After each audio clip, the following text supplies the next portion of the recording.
the lottery ticket.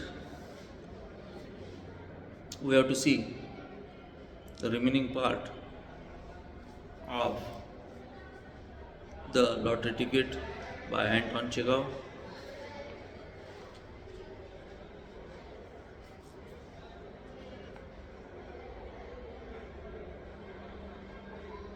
Ivan Dimtrich, holding the paper in his hand, walked several times from corner to corner, and only when he had recovered from the first impression began dreaming a little. And if we have won, he said, why, it will be a new life. It will be a transformation. The ticket is yours, but if it were mine, I should first of all, of course, spend 25,000 on real estate property in the shape of any estate, 10,000 on immediate expenses, new furnishing, traveling, paying debts, and so on. The other 45,000 it would put in the bank and get interest on it. Yes, and estate that would be nice, said his wife, sitting down and dropping her hands in her lap. Somewhere in the Tula or Oriol province, in the first place, we shouldn't need a summer villa. And besides, it would always be bring in an income. And pictures came crowding on his imagination, each more gracious and poetical than the last. And in all these pictures, he saw himself well fed, healthy, felt warm, even hot. Here, after eating a summer soup, cold as ice, he lay on his back on the burning sand close to a stream or in the garden under a lime tree. It is hot. His little boy and girl are crawling about near him,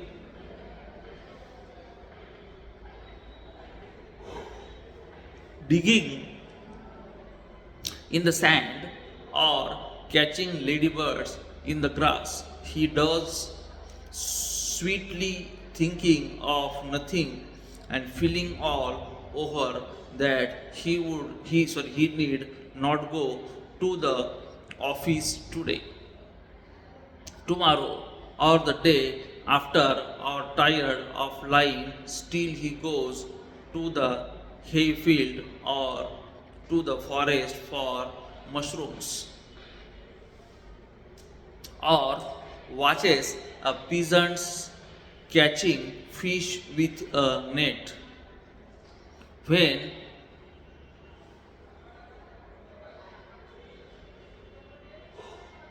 the sun sets, he takes a towel and soap and saunters to the bathing shed,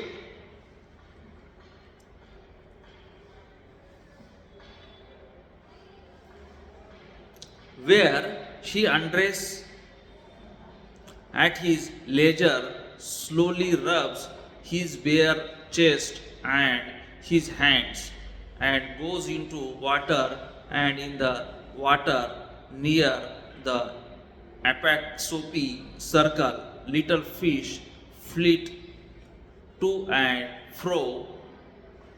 Green water weeds nod their heads after bathing. There is tea with cream and milk rolls. In the evening, a walk or went with neighbors. Yes, it would be nice to buy an estate, said his wife.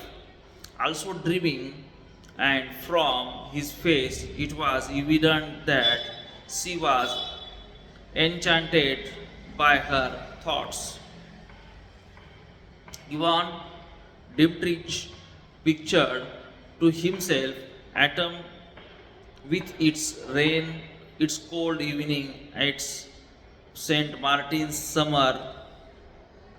At that season, it would have to take longer walks about the garden and beside the river. And so, to get thoroughly chilled and then drink a big glass of vodka and eat salted mushroom or sauced cucumber and then drink another. The children would come running from the kitchen garden bringing a carrot and a radish smelling of fresh earth, and then he would lie stretched full length on the sofa and in leisurely fashion turn turn over the pages of some illustrated magazine or covering his face with it and unbuttoning his waistcoat give himself to slumber. The St. Martin's summer is followed by cloudy, gloomy weather. It rains day and night. The bare trees weep. The wind is damp and cold. The dogs, the horses, the fowls are wet, depressed, downcast. There is nowhere to walk. One can't go out for days together. One has to pace up and down the room, looking despondently at the grey window. It is dreary. Ivan stopped and looked at his wife. I should go abroad, you know, Masha, he said. And he began thinking how nice it would be in late autumn to go abroad somewhere to the south of France, to Italy, to India. It should certainly go abroad too, his wife said, but look at the number of the tickets. Wait, wait. He walked about the room and went on thinking. It occurred to him, what if his wife really did go abroad? It is pleasant to travel alone. Or the society of light. Careless women who live in the present and not such as think and talk all the journey about nothing, but their children sigh and tremble with dismay over nothing but their children. Ivan imagined his wife in the train with his multitude of parcels, baskets, and bags. She would be signing over something, complaining with the train made her headache.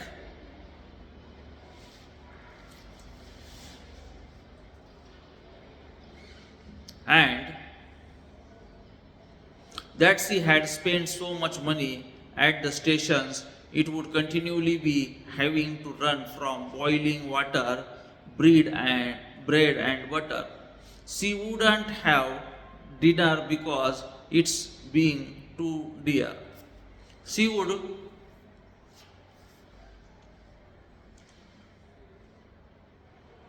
thought with a glance, the lottery ticket is here, not mine. Beside, what is the use of her going abroad? What does she want there? It would shut herself up in the hotel and not let me out of the sight. And for the first time in his life, his mind dwelt on the fact that his wife had grown elderly and plain, and that she was saturated through and with the smell of cooking while he was still young, fresh, and healthy, and might well have got married again. Of course, all that is still nonsense, he thought, but why should she go abroad? What would she make of it? And yet she would go, of course. I can fancy. In reality, it is all one of her. Whether it is Nepal's or clean, she would only be in the my way. I should be dependent upon her. I can fancy how, like a regular woman, she will lock the money up as soon as she gets it. She will look after her relations and grudge me every time. Yvonne thought of her relations, all those rich brothers and sisters and aunts and uncles would come crawling about as soon as they heard of the winning ticket, would begin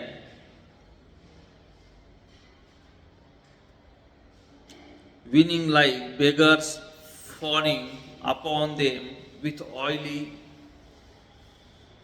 hypocritical smile, wretched, detestable people. If they were giving anything, they would ask for more, while if they were refused, they would swear at them, slander them, and wish them every kind of misfortune. Ivan remembered his own relations and their faces, at which he had looked impartially in the past, struck him now as repulsive and hateful. They are such reptiles, he thought, and his wife's face too struck him as repulsive and hateful. Anger surged up in his heart against her, and he thought, she knows nothing about money, and so she is stingy. If she owned it, would give me 100 rubles and put the rest away under the lock and key. And he looked at his wife not with a smile now, but with the hatred. She glanced at him too, and also with the hatred and anger. She had her own daydreams, her own plans, her own reflections. She understood the perfectly well what her husband's dreams were. She knew he would be the first to try grab her winnings. It is very nice making daydreams at other people's expense, in what her eyes expressed. No, don't you dare. Her husband understood her look, hatred began stirring against in his breast, and in order to annoy his wife, he glanced quickly to spite her at the fourth page of the newspaper and read out series 9499 numbers 46 not 26. Hatred and hope both disappeared at once, and it began immediately to seem to Ivan and his wife that their room were dark and small and low pitched, and that the supper they had been eating was not doing them good, but lying heavy on their stomach, that the evening were long and wearisome. What the devil's the meaning of it, said Ivan, beginning to be ill humored. Wherever one steps, there are bits of paper under one's feet, crumbs husked, the room are never swept. One is simply forced to go out. Damnation, take my soul entirely. I shall go and hang myself on the first aspen tree. This is the story, the lottery ticket by Anton Chekhov, where, as we have earlier seen, that it is with the theme of hope, aspiration, selflessness, power, greed, control, freedom, and satisfaction, where the mockery is there, the role of the wealth is there, the imagination is there, and the luck factor is also discussed by our story writer. With this, I conclude. Thank you. Good day.